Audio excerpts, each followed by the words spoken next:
Will an HTC VIVE work outdoors? Let's find out. To start off with, I mounted both base stations securely and connected them with the sync wire for added reliability. I then set one of the base stations to A mode and the other to B mode so the sync wire would function properly. Initially, I tried to get room scale VR set up, but due to it being so bright outdoors, it would not function properly and the games were completely unplayable, as you will see in a moment. One of the base stations was also being displayed in the incorrect location. As you can see, the HMD is losing tracking constantly and the controllers freeze up at random moments. The reason I'm showcasing this game, Unseen Diplomacy, is because it utilizes large spaces, getting you to walk in circles in real life, although in VR it seems a lot more interesting.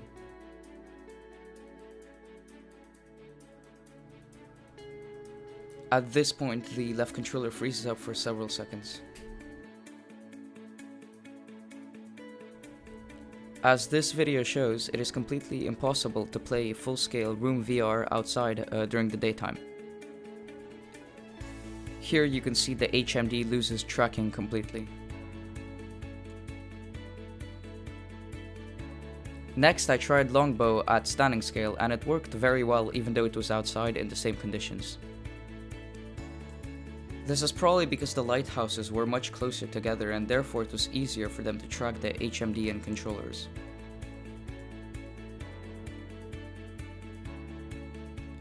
The HMD and controllers only lost tracking perhaps once or twice in 10 minutes, and that was only for maybe half a second, so the experience was actually quite pleasant.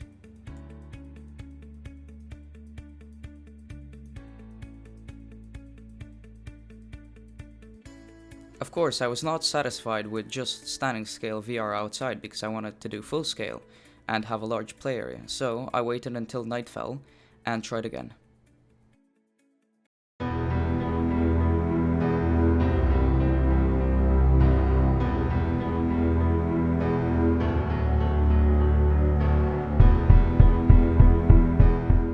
But since I'm impatient, I came back roughly an hour later at 7 PM.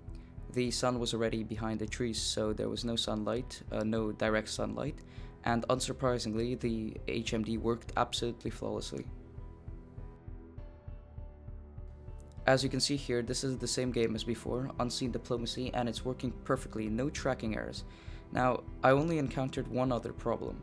The cable from the HTC VIVE was just simply not long enough to reach to the other side of my room scale setup, which was, I think, 4 by 4 meters. You can clearly see how the game utilizes a large playing space to get you to walk around in circles, but as you can see in VR, it looks very interesting. Of course, I look completely stupid here from a third person's point of view.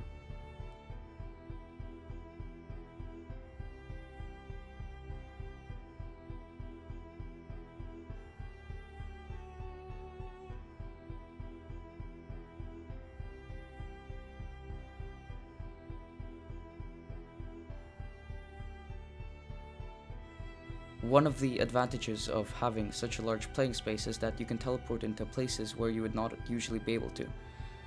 As you can see here in the lab's secret level, I can walk around out of bounds.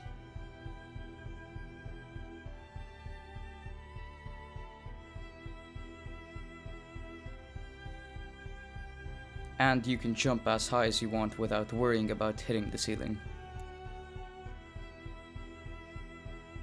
The only main limitation I found in having such a large playing area is the cable length of the HTC VIVE. As you can see here, it is very easy to unplug it and potentially break it.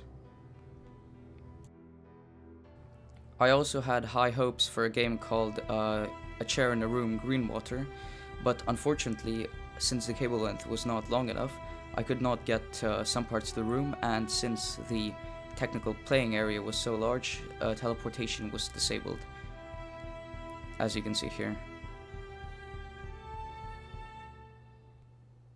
So just before I roll the outro, I would just like to warn you, if you try this, make sure you always keep the lenses of your HTC VIVE away from the sun, as it will instantly burn your screen if you don't. In conclusion, was it worth it spending several hours taking my computer outside, setting it up, and then putting it back in? In my opinion, yes, it was definitely worth it, because a 4x4 meter setup makes a tremendous difference over a 2x2.